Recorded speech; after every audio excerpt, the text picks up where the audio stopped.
जलेसर में अखिलेश यादव ने जनसभा को संबोधित करते हुए भाजपा पर साधा निशाना। अखिलेश यादव ने आगरा लोकसभा प्रत्याशी सुरेश चंद्र कदम के समर्थन में की जनसभा को सुनने हजारों की संख्या में भीड़ उमड़ी। अखिलेश यादव ने भाजपा पर आरोप लगाते हुए कहा कि भाजपा ने बड़े बड़े उद्योगपतियों का कर्ज माफ किया, किसानों का कर्ज माफ नहीं किया, और कहा कि भाजपा सरकार में ही सारे पेपर लीक क्यों हो जाते हैं, सरकार जानबूझकर पेपर लीक कराती है। अखिलेश यादव ने कहा कि अगर इंडिया गठबंधन की सरकार बन जाती है तो अग्निवीर वालों की नौकरी हटा दी जाएगी। वर्दी वालों से कहा कि अगर इस बार भाजपा सरकार आती है तो आपकी नौकरी 3 साल की हो जाएगी। किसको पता था कि यह सरकार हवाई अड्डा बेच देगी, बैंक बेच देगी, बीमा वाली कंपनी LIC भी बेच देगी और रातों रात नोटबंदी हो जाएगी। कहा कि अगर इंडिया गठबंधन की सरकार आती है तो माटा देंगे, साथ में डाटा भी देंगे।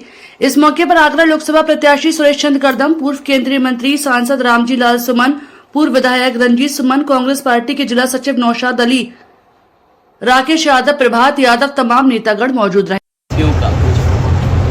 धन्यवाद देता हूँ। हालांकि बहुत सारी बातें भाषण में आ गई हैं, आप भी लोग कहीं न कहीं सवाल पूछना चाहते होंगे, लेकिन जो इधर हमें कुछ नौजवानों ने और पढ़े लिखे बुद्धिजीवियों ने भाजपा की झूठी सरकार से जो जनता के सच्चे सवाल हैं वो पूछे हैं, और यही जनता के सच्चे सवाल भारतीय जनता पार्टी को उखाड़ फेंकेंगे। आज तक बीजेपी ने अपनी मनमर्जी की है, 140 करोड़ लोगों की बात नहीं सुनी। जो लोग संविधान को बदलना चाहते हैं, इस बार जनता उन्हें बदल देगी। अभी तक हमने मन की बात सुनी, लेकिन इस देश की महान जनता, बाबा साहब भीमराव अम्बेडकर जी के संविधान पे चलने वाले लोग, उन्हें अपना सब कुछ मानने वाले लोग, वो कहते हैं कि अब मन की बात नहीं चलेगी, अब संविधान की बात होगी। और भारतीय जनता पार्टी पता नहीं क्यों जब संविधान की बात आती है तो पीछे हो जाते हैं। अपने बड़े बड़े नेताओं से उन्होंने स्टेटमेंट दिलवाए कि संविधान बदल जाएगा, संविधान बदलेगा, चाहे वो मेरठ के प्रत्याशी हों, चाहे उनके कर्नाटक के एक नेता हों, चाहे अयोध्या से लड़ने वाले उनके प्रत्याशी हों। इसी तरीके से उन्होंने जगह जगह से कहलवाया, और तभी इन्होंने नारा दिया 400 पार। हमने अपने तमाम देश के वो लोग जो गंगा जमुनी तहजीब, जो मिली जुली संस्कृति पे भरोसा करते हैं, जो भाईचारे को अपने साथ समाज को और मजबूत बनाते हैं, उनको जोड़ करके हम लोगों ने कहा कि जो संविधान की बातें हैं वही बातें होंगी, और हम लोग संविधान को बचाने के लिए उनके साथ खड़े होंगे। समाज के लोग भी बड़े संख्या में हम लोग का समर्थन कर रहे हैं। इसलिए भाजपा की झूठी सरकार के जनता के सच्चे सवाल 100 से ज़्यादा हैं, 100 से ज़्यादा। हम कुछ ही पढ़ सकते हैं। मान लो पहला सवाल यही हो सकता है जनता का कि हमारे प्रेस के लोगों को सच्ची बात बोलने से क्यों रोका गया, हमारे प्रेस के लोगों को सच्ची बात बोलने के लिए क्यों भारतीय जनता पार्टी ने समय समय पर रोका। इसी तरह भाजपा ने बिना जांच परीक्षण के कोरोना का जानलेवा टीका जनता को क्यों लगवाया। भाजपा ने कोरोना की वैक्सीन बनाने वाली कंपनी से करोड़ों रुपए खाकर जनता के जीवन को जोखिम में क्यों डाला। भाजपा ने मानकों पर खरा उतरे बिना समर्थकों की दवाई व अन्य उत्पादकों को बिकने क्यों दिया। तो ये ऐसे बहुत सारे सवाल हैं जो सच्चे सवाल जनता भारतीय जनता पार्टी से पूछ रही है। यही नहीं, भाजपा ने काले कानून को लागू करने के लिए हजारों किसानों की शहादत क्यों ली। भाजपा ने किसानों के रास्ते में कांटे क्यों बिछवाए। भाजपा ने किसानों पर लाठी क्यों चलवाई। ये वो सवाल है जिनका जवाब भारतीय जनता पार्टी के पास नहीं है। भाजपा ने जेल में अपराधियों की हत्याओं को होने क्यों दिया। भाजपा ने भू बालू माफियाओं का समर्थन देकर पनपने क्यों दिया। और आपको याद होगा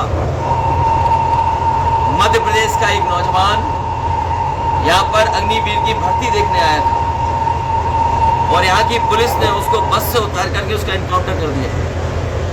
बाद में जब उसके परिवार के लोग गए, हाई कोर्ट में एफआईआर दर्ज कराई, उसके बाद आपको पता होगा कि बड़े पैमाने पे सिपाहियों को जेल जाना पड़े।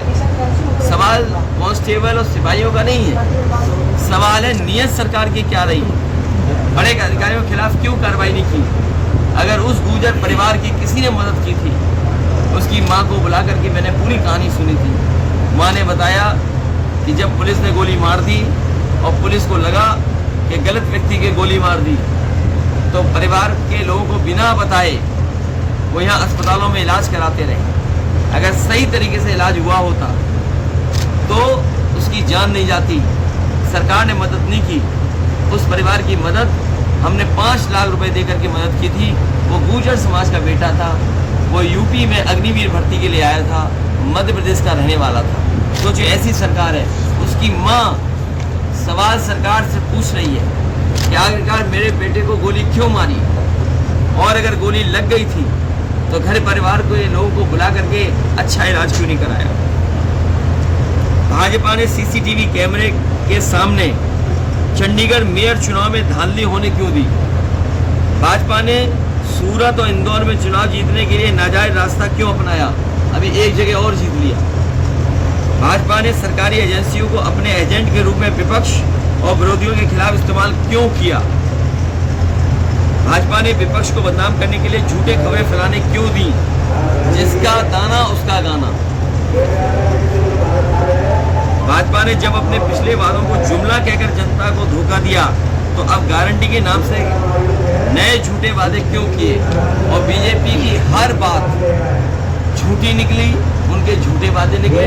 हमें उम्मीद है इस लड़ाई में हमारे पत्रकार साथी भी हमारा साथ देंगे और बीजेपी को हटाएंगे। सर भाजपा इस बार नारा दे रही है कि इस बार 400 पार, क्या कहेंगे इस पे? 400 पार करने जा रही है। अब 400 पार नहीं होगी, संविधान की बात होगी।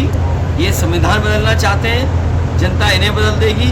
इस बार 400 हार होगी। अच्छा जी, बीजेपी का आरोप है कि पीडीए के नाम पर इंडी गठबंधन जो है वो एक धर्म विशेष को आरक्षण देना चाहता है।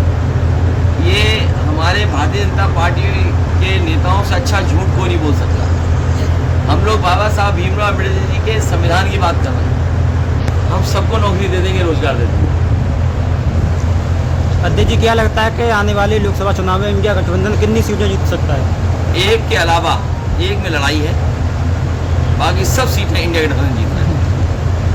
और एक में इस बार बनारस के लोग ऐसा हराने जा रहे हैं जैसे वो क्यूटो ढूंढ रहे हैं, क्यूटो वैसे ही वोट मिलेंगे वहाँ।